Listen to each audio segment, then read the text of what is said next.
Today's video topic was hotly requested. I'm going to take a look at this series of books. It's the Remembrance of Earth's Past trilogy by Liu Cixin.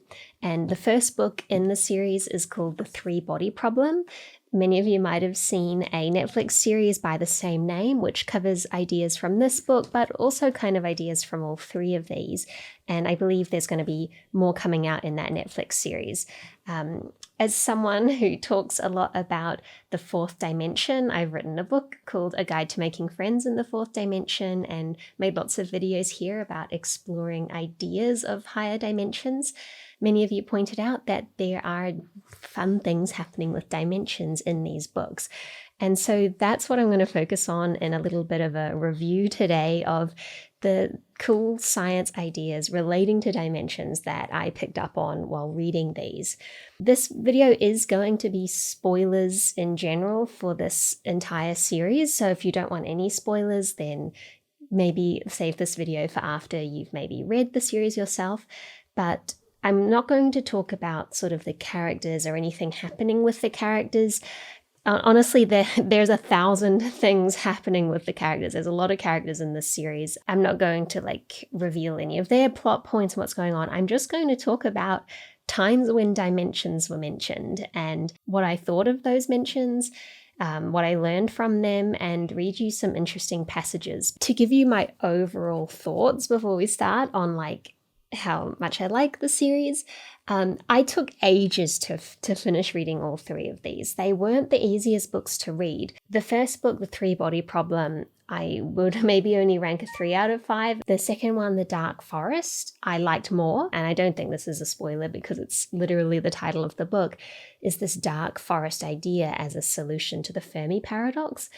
It's why don't we see any other intelligent life out there in the universe? Well, maybe it's that we live in a dark forest, that we're like hunters in this forest, and that if anyone rustles some leaves or makes some noise, they're going to be taken out by the other hunters, because to leave another hunter in the forest means that they'll probably get you if you don't get them first. And I did enjoy this, maybe a 4 out of 5. Death's End, I would give 5 out of 5 though, because there was something in this book that I just loved, and it's this puzzle that goes throughout the whole book in the form of a fairy tale. One of the characters gives this cryptic fairy tale, and throughout the book you're trying to guess, and the characters are trying to guess, what does this fairy tale mean? What is it warning us of? And trying to find the metaphors in this fairy tale, which is just this big puzzle that goes throughout the whole book. And I loved that was just really nice. The whole series is kind of colloquially referred to as the Three-Body Problem because of the way that that's the name of the Netflix show now.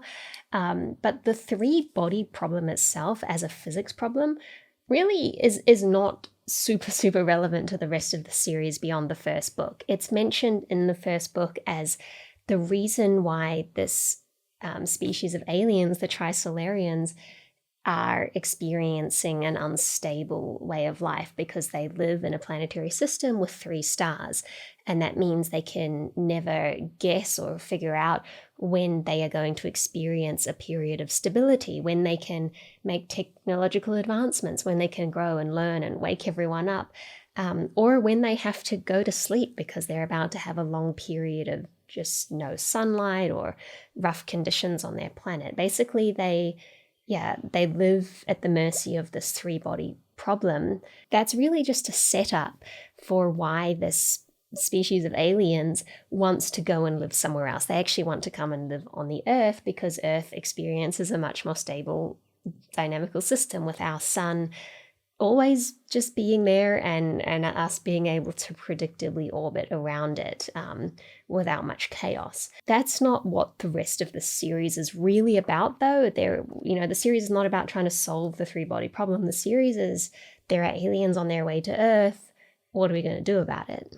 Of course, these books are all science fiction, so I'm going to be talking about physics that occurs in these books, but that's not to say it's how our universe works. It's not even necessarily how higher dimensions or anything works. It's all just fun speculation and sort of asking what if.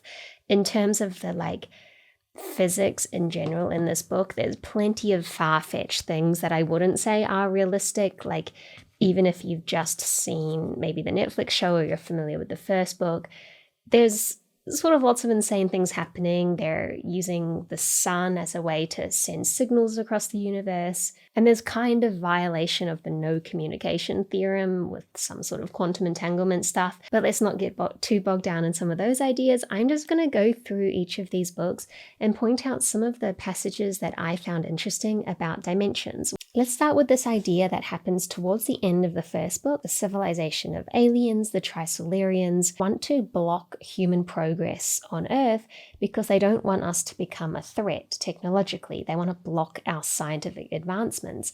And they do this by sending 2 protons to Earth. And you might think, how could 2 protons do much of anything? But that is because these tiny protons actually contain a very large and complex 2-dimensional structure within them.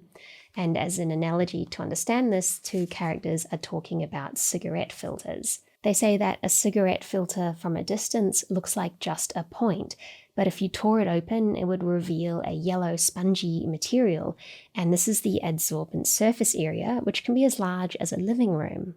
And then they talk about active charcoal inside of pipes, saying that it might look like just a little pile of black particles, but added together, the adsorbent surface formed from these tiny holes is as large as a tennis court, and that is why active charcoal is so adsorbent. One character says that the sponge or active charcoal inside a filter is 3-dimensional.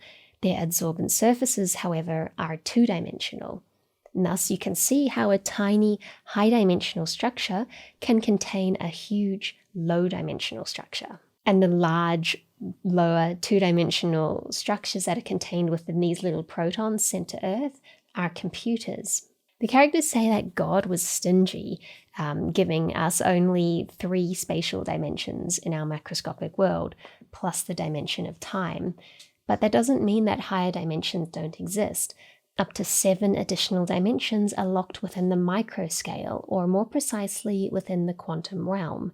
And added to the 4 dimensions at the macro scale, fundamental particles exist within an 11-dimensional space-time. And so immediately we see some of the danger in this civilization of aliens because they have reached the point where they are able to manipulate dimensions. And that's what we see described in detail a little bit later in the book. They give us a description of exactly how a computer was etched inside of a proton. They say it was unfolded into a 2-dimensional vast plane.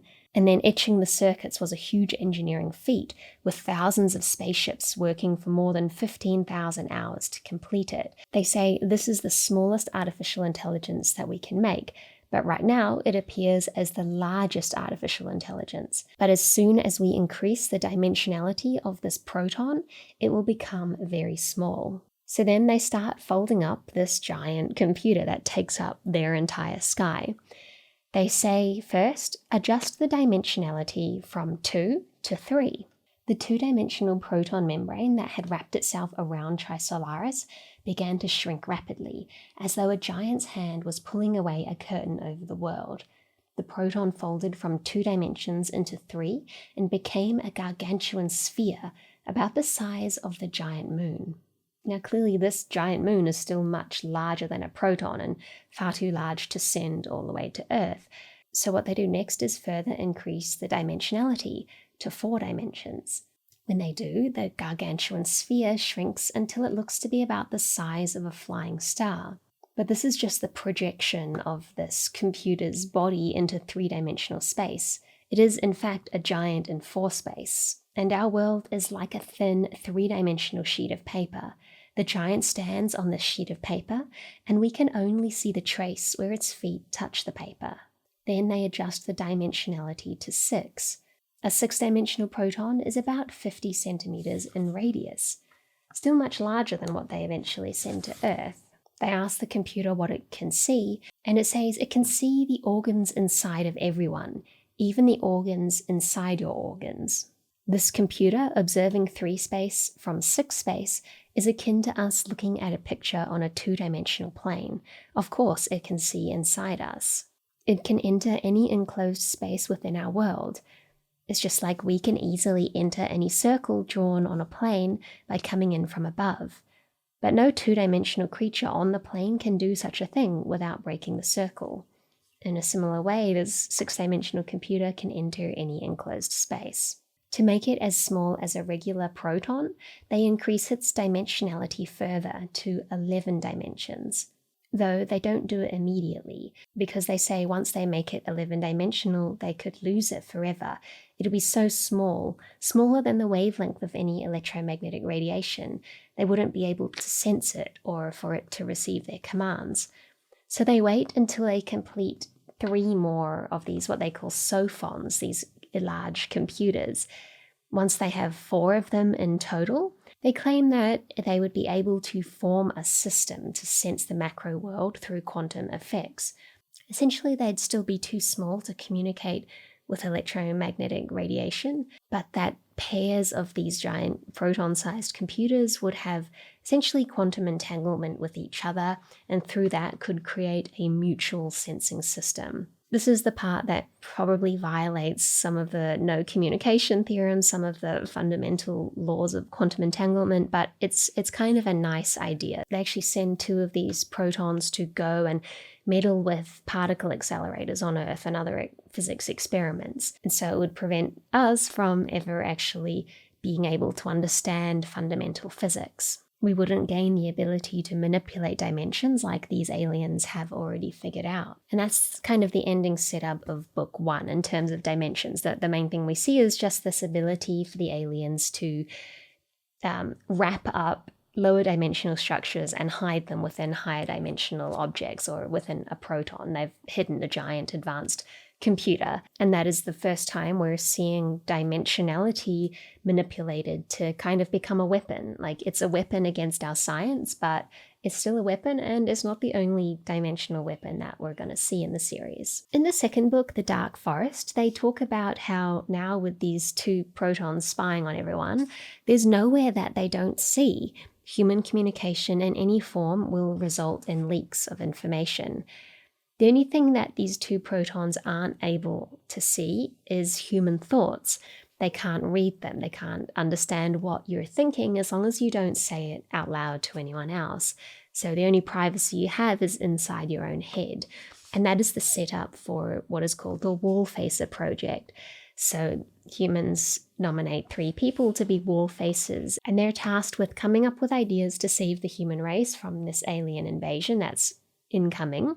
But they can't tell anyone their ideas. They have to work on it alone, essentially, at risk of revealing the plans to these protons that are spying on us. And that is a huge plot point of the second book, is taking a look at what ideas people came up with. Will they work? Will they not? It's very interesting. Like I said, it deals with this dark forest idea. It says that every civilization is an armed hunter stalking through the trees like a ghost, gently pushing aside branches that block the path and trying to tread without sound. The hunter has to be careful because everywhere in the forest are stealthy hunters like him.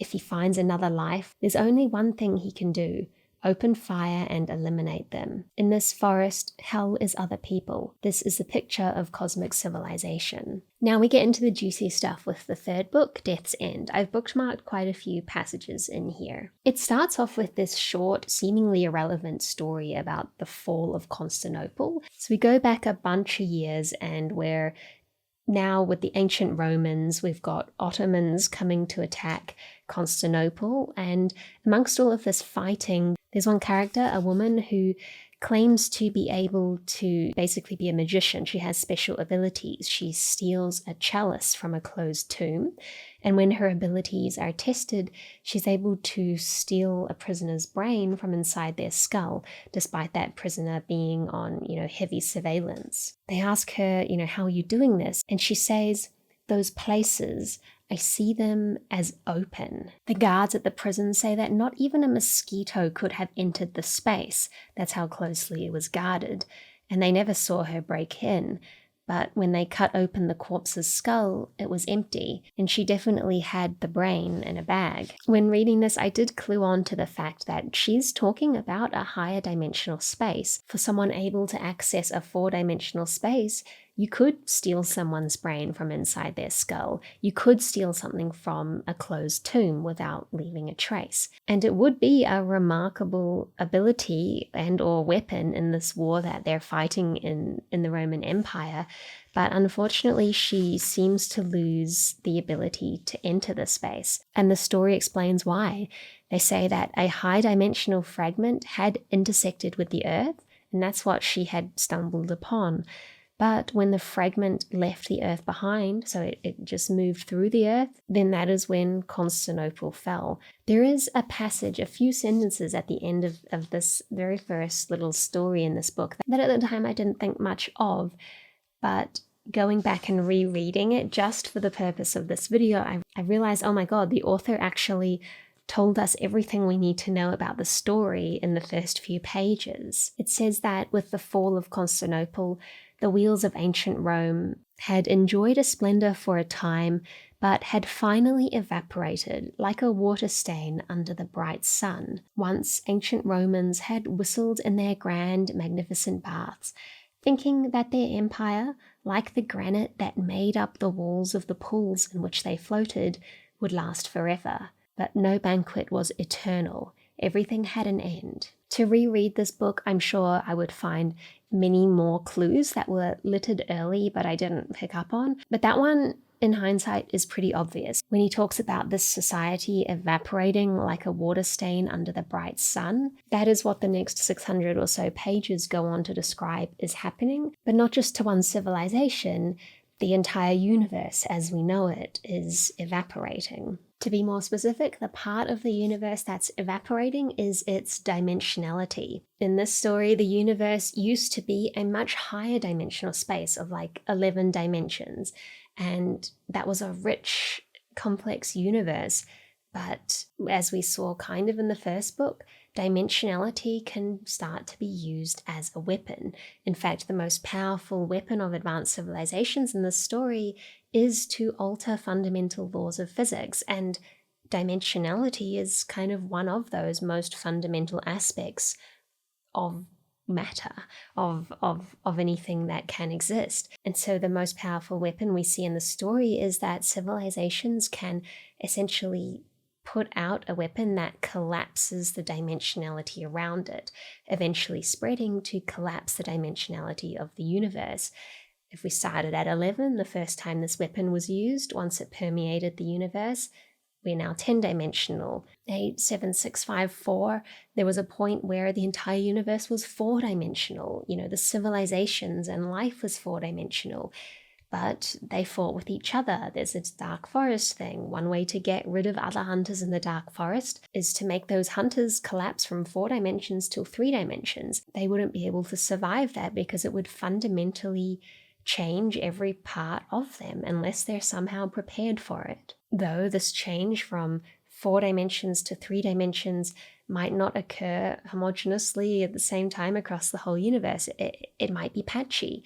And in that case, you'll end up with patches or fragments of 4-dimensional space still floating around with our 3-dimensional universe. And it's one of those fragments or bubbles that intersected with that little story about the Roman Empire and allowed someone to perform magic. We also encounter another one of them a little bit later in the story. There's a human spaceship, a 3-dimensional human spaceship called Gravity, and it's traveling, but it's about to intersect with one of these 4-dimensional fragments. Someone looking at the Gravity spaceship says that Gravity was shaped like a perfect cylinder. However, right now, its tail ended in an inclined plane. The ship was also much shorter than it should be. A giant invisible knife had cut off Gravity's tail. But that should cause a catastrophic failure. All of the systems on the ship were integrated, and if someone had cut off the tail, then the ship would shortly explode. But nothing of the sort was happening. The ship cruised along without trouble. The astronaut who had witnessed this manages to convince themselves that they'd just been imagining things or hallucinating from the stress of space travel. But what they'd really seen is that part of this Gravity spaceship was indeed kind of going into a higher dimension, and that's why it wasn't visible to him anymore. Unfortunately, the crew of the Gravity spaceship weren't able to recognize what was going on and kind of gaslit themselves into thinking they were imagining everything. But another one of the spaceships was able to recognize that this could be a weapon. They stormed the ship Gravity from the fourth dimension, and the crew of Gravity are just so confused about why these other astronauts have somehow gotten onto their ship. No one sees them coming. They take out the heart of one of the astronauts on Gravity, and someone says, "Don't move." It's as easy for them to pluck out your heart or brain as it is for you to pick an apple dangling from a branch in front of you. Gravity has been captured. Just a reminder that as I'm talking about this four-dimensional fragment, I'm talking about it having 4 dimensions of space. Yes, this fragment still also has time, so the space-time of this fragment would be 5-dimensional, just like our space-time is 4-dimensional because we have time in 3 dimensions. But this higher dimensional fragment that is yielding people magical powers, that is a 4 spatial dimension fragment plus time. And so whatever lived inside of that 4-dimensional space, inside of that fragment before it started to shrink and evaporate or dry up into 3 dimensions, well, that would have been a 4-dimensional life form. And a little bit later in the book, we get to sort of meet them, or at least the remains of them. 2 characters describe journeying into this 4-dimensional fragment through what's called a warped point. It's a circular hole about 1 meter in diameter. The edge was smooth and mirror-like. One character extends a hand into the invisible bubble, and half of his arm disappeared. He then jumps into the bubble and pulls his friend into 4-dimensional space. What they see there is the only thing encountered by humanity thus far that absolutely cannot be captured by language. The book repeats a common analogy. Imagine a race of flat beings inside a 2-dimensional picture. No matter how rich or colourful the picture was, the flat people could only see the profile of the world around them. In their eyes, everything consisted of line segments of various lengths. Only when such a 2-dimensional being was taken up out of the picture into 3-dimensional space and looking down on the world, could he see the entirety of the image. A person looking back upon the 3-dimensional world from a 4-dimensional space would realize that he'd never seen the world while he was in it. If the 3-dimensional world were likened to a picture, all he had seen before was just a narrow view from the side, a line. Only from a 4-dimensional space could he see the picture as a whole. He would describe it this way: nothing blocked whatever was placed behind it. Even the interiors of sealed spaces were laid open. When all barriers and concealments were stripped away and everything was exposed, the amount of information entering the viewer's eyes was hundreds of millions of times greater than when he was in 3-dimensional space. The brain could not even process so much information right away. Looking back upon their spaceship, the 2 astronauts that had gone into the 4-dimensional fragment could see the inside of every cabin and every sealed container in the ship. But they were not seeing through the hull. They were not seeing through anything. Everything was laid out in the open. Just like when we look at a circle drawn on a piece of paper, we can see the inside of the circle without looking through anything. When looking at a piece of metal or rock, one could see all the cross-sections at once. They were drowning in a sea of information. They call it a vertigo-inducing sensation of depth, and say that because they're able to see what's inside an object and also the interiors of the objects inside, this boundless disclosure and exposure led to unlimited details on display. The characters in the 4-dimensional fragment are like gods in the 3-dimensional world. They have to be careful not to move their hand so that they would poke an internal organ, either theirs or someone else's, by mistake. And there's a risk of infection if they accidentally did so. They could also accidentally touch a live wire or heated steam or even integrated circuits and cause system malfunctions. Some of these descriptions of being in the 4-dimensional space are pretty cool. The author describes how there is this incredible depth that cannot be captured by language. The This depth was not a matter of distance, it was bound up in every point in space. There is a bottomless abyss that exists in every inch. And there's a reminder that these characters had never actually left the ship. They had never left, the space they were in had just gained an extra dimension. We entered a region of space where space has 4 dimensions. That's it. We call this region a 4-dimensional fragment. 4-dimensional space contains 3-dimensional space, just as 3-dimensional space contains 2-dimensional space. We're located inside a 3-dimensional sheet of paper in 4-dimensional space. And I like this model of this 4-dimensional fragment that one character describes. The entirety of our 3-dimensional space is a large, thin sheet of paper, 16 billion light years across. Somewhere on this sheet of paper is a tiny 4-dimensional soap bubble. We were on this 3-dimensional sheet of paper crawling over the surface, then we came into the soap bubble. From the warped point, we can manage to leave the surface of paper and enter the space inside the bubble. Though we were in 4-dimensional space just now, our bodies remained 3-dimensional. We were flat 3-dimensional people drifting in 4-dimensional space. It's not clear how our bodies were able to survive in 4-dimensional space, given that the physical laws are likely different, but there are many such mysteries. And this is the author's way to say, yes, well, they might not actually survive that journey. The air in their lungs might just dissipate instantly in 4-dimensional space once it's open, but look, if they could survive, this is what they might have seen. He says that talking about the size of 4-dimensional space from 3-dimensional space is kind of meaningless. We can only discuss how big the projection of the fragment is in 3 dimensions. That is, of course, because 4-dimensional space is infinitely larger than our, measurements of space or volume. Just like you could fit technically infinitely many flat 2-dimensional sheets within any 3-dimensional object.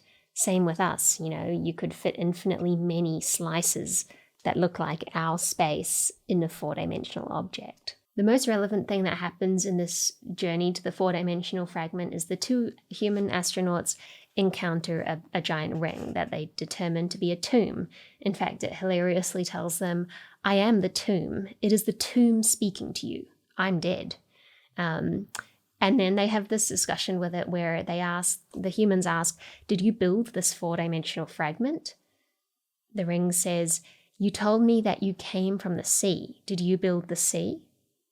Are you saying that for you, or at least for your creators, this 4-dimensional space is like the sea for us? More like a puddle. The sea has gone dry. Why are so many ships or tombs gathered in such a small space? When the sea is drying, the fish have to gather into a puddle. The humans ask where the fish are, but the tomb tells them the fish responsible for drying the sea are not here. It says that the fish who dried the sea went onto land before they did this.